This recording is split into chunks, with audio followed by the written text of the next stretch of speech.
Nainwa SDO court में अव्यवस्थाओं के मामले में अभिभाषक परिषद के अध्यक्ष ने जिला कलेक्टर को लिखा पत्र। नैनवा अभिभाषक परिषद के अध्यक्ष जय सिंह आशावत ने उप जिला कलेक्टर कार्यालय पर कर्मचारियों द्वारा अभिभाषक गणों के साथ किए जा रहे अनुचित व्यवहार व्यवस्थाओं को लेकर जिला कलेक्टर रेणु जयपाल को प्रार्थना पत्र भेजा।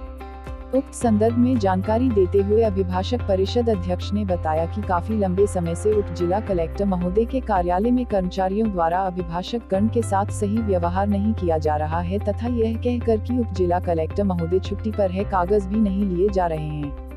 नक्कलों की स्थिति भयंकर खराब है। 2 महीने से प्रार्थना पत्र पड़े हुए हैं और संतोषजनक जवाब भी किसी भी सीट कर्मचारी से प्राप्त नहीं हो रहा है, जिसके कारण आमजन के कार्य बाधित होते हैं। आज मजबूर होकर अभिभाषक परिषद के सभी सदस्यों को उपखंड अधिकारी कार्यालय में सामूहिक रूप से उपस्थित होकर व्यवस्था सुधार हेतु निवेदन किया गया। कहा गया कि जो लोग उपस्थिति लगाकर गायब हैं उनकी अनुपस्थिति दर्ज कर कार्रवाई की जाए। उक्त संदर्भ में संज्ञान लेकर व्यवस्था सुधार किया जाए। रिपोर्ट अभिषेक गर्ग, नैनवा।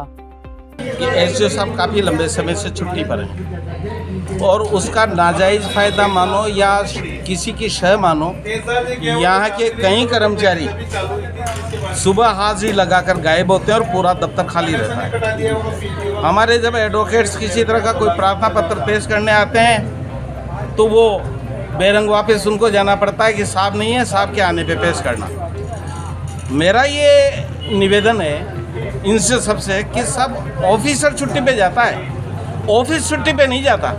ऑफिस कार्यालय तो वहीं बरकरार रहता है और जो भी इंचार्ज होता है उसका बड़े ऑफिसर जाने के बाद में तो उनको उनके जनता के प्रार्थना पत्र को एडवोकेट्स द्वारा प्रस्तुत किए जा रहे कागजों को लेना चाहिए, प्रार्थना पत्रों को लेना चाहिए। यहाँ आते हैं तो देखने में ये आया है कि हमारे एडवोकेट्स की 2-2 महीने की दरख्वास्तें नकलों की पेंडिंग है।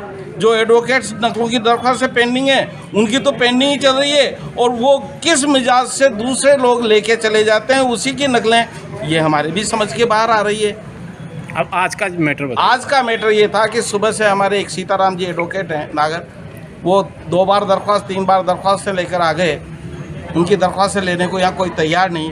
तब फिर सारे मेरे पास ये मसला आया तो मैंने सब एडवोकेट्स की आम सभा बुलाई और आम सहमति हुई कि एसडीओ कोर्ट में चलकर पूछा जाए कि कौन तो छुट्टी पर है, कौन नहीं है, कौन जिम्मेदार है, दरख्वास्त से क्यों नहीं ले रहे हो। इस वजह से ये उपस्थित हुए और सीताराम जी की दरख्वास्तें पेश करवाई जो वो पेश करना चाहते थे।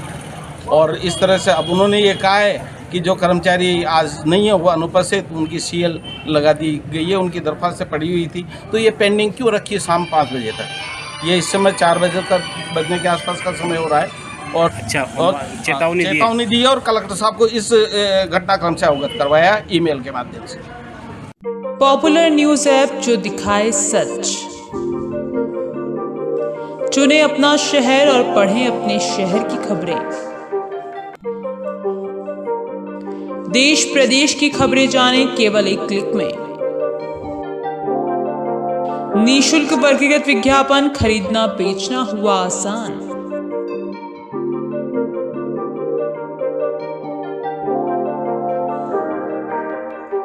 खबरों का त्वरित अपडेट, हर क्षेत्र की वीडियो खबरें।